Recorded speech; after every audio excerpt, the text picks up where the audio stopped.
Hello everyone and welcome to the midweek video on this beautiful and very late Wednesday. As you can see, I did a full body outfit. I subdivided this into a few different parts, but I actually did the whole thing in one sitting, about 3 hours I think, but 2 of these are on the screen, which is why the video is so fast. So I started with just really tightening down, skimming down the full body suit, basically just trying to fit this better to the body. And then I saved this in a different file and cut it up, so I actually have to do this again for the full body suit that I usually use, but I think I can just salvage this and stitch this back together. So we'll see about the whole thing in the end. Speaking of the end, there's actually two renders. The androgynous version, which is the one with the face paint, and the not so androgynous version, which I mainly did for clickbait for this video, because the character that I will play in dnD will actually be more or less the androgynous, nondescript, gender fluid version of this. And if you don't like this, click off this video, I don't care. But yeah, the base idea is for this character that they are part of they were part of an artist troupe, of a wandering circus in the world they're playing in. And they are an acrobat, a knife thrower, a artist, and their specific thing, their classes are rogue and monk. So my beloved monk, and then a bit of roguish action this time, because I think the monk also pairs well with the rogue, and I wanted to play something else than fighter for once, because I usually always play a fighter, so tried my best not to have a fighter this time. Let's see how long I can go without a fighter. I'm curious. Yeah, I went a bit above and beyond with this character. As you can see, I made even the holes in the jacket. And with this, this is the perfect and smooth transition to talk about the different pieces of this character. So I have the full body suit, which you already saw, which has this checkered material or checkered texture that I put on top of it. And yeah, the rest of the stuff is relatively plain in color, because I didn't want the eye to be overwhelmed. I actually tried around if I made different checkers on different parts, but this was just too noisy, too color noise, too much different stuff to look at. So I decided I'm going to make the main clothing suit checkered, and then add the rest on in plain simple colors, because this works best so far. And I'm very happy with how the result came out. This is, I mean, I started this and I thought, well, let's see how detailed I'm gonna go this time, how much time I do have and want to spend. And I'm positively surprised that I did a lot of detail work. There is a lot of different pieces. For example, the jacket that has a lot of pieces, the open collar, the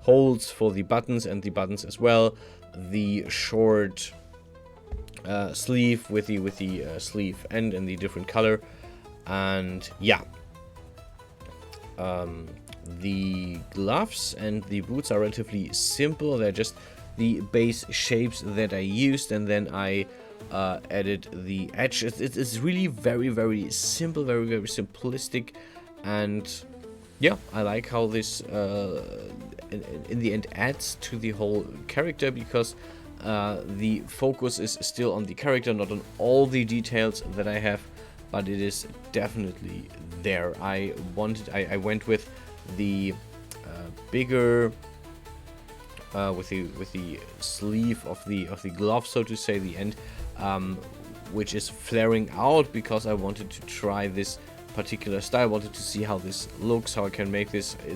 Can I make it this simple, or do I have to make it more complex? And I'm really positively surprised that the very, very simple modeling that I did worked so well. Next up, I have made the skirt. You can see I went with the classic multi-belt on the top into the skirt. It's a very simple thing. It's very linear, and I actually made all the pieces at once, and then at the very end I saved basically everything for itself, made the other things invisible in hexagon, and then saved just the visible part. I wanted to see how hexagon and dash actually interact with the textures, with the materials on this one. And the thing is that there's one stray texture that isn't everything. I don't really know why. Maybe it is a leftover or something that I forgot to delete. But overall, everything only has its own texture. So I'm really positively, this worked quite well. I'm really happy with how this how this worked. Yeah, the skirt in itself, I copy pasted an edge into a curve, and then I extruded from the curve. And you can see I'm playing around a bit with the shape of the skirt. You can see the front is like this extruded part that goes down. I made this by actually like cutting up, dissociating some edges, cutting it up, extruding it basically, and then or moving it in front, and then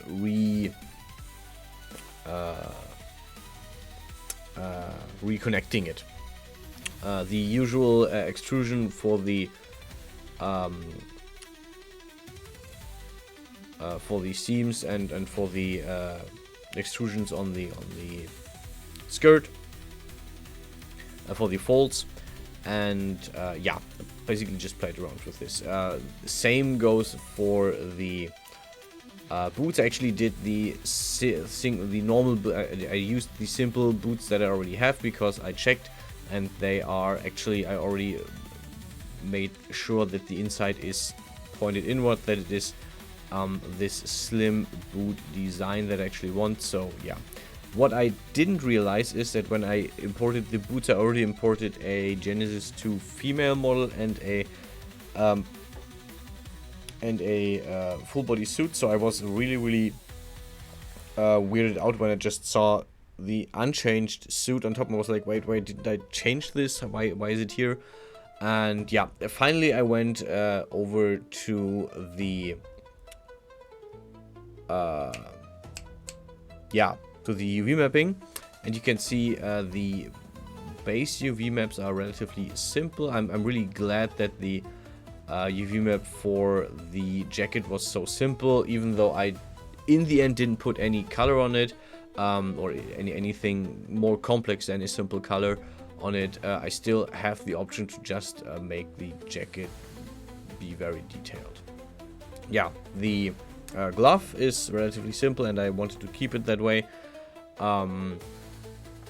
The most complex I kept for last, which is actually the full body suit. You will see that as well. I will slow it down so we can go through this in more detail. But yeah, most of this is relatively basic in its UV mapping, because I knew I wanted just to slap basic colors on most stuff. For example, the belts and stuff, and all the stuff with actual texture, like the skirt and the full body suit and all, they got detailed textures.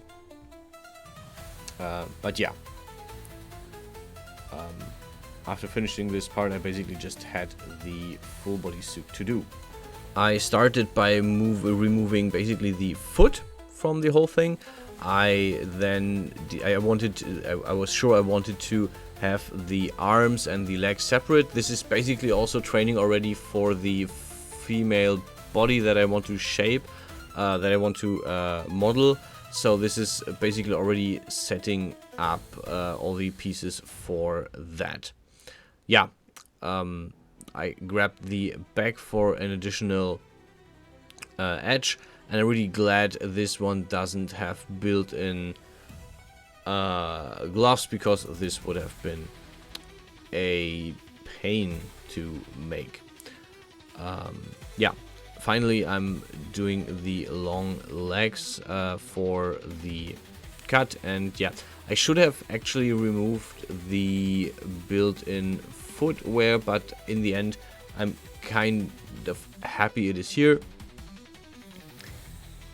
And yeah, after I cut up everything, I then saw how checked how the whole thing is set up, and yeah, the legs and the arms are very, very simply set up, or they unfolded very well, and the only thing that gave me a bit of pause is the actual body, because for some reason Hexagon doesn't like to make this symmetrical, so yeah, I had to make this by hand, but it turned out very well. I'm really happy with how the whole thing looked in the end. And yeah, I made 2 renders. Again, they are coming up in a few seconds, so yeah, thanks for that. Yeah, and that's the whole set with the character. We'll see how this plays. I will play this character on the weekend for the first time, and I'll tell you all about it next week, I guess, because yeah, this will also mean the weekend video will be a bit earlier than usual. Anyway, thanks for watching, enjoy the renders, and stay healthy, stay safe. I will see you guys in the next one.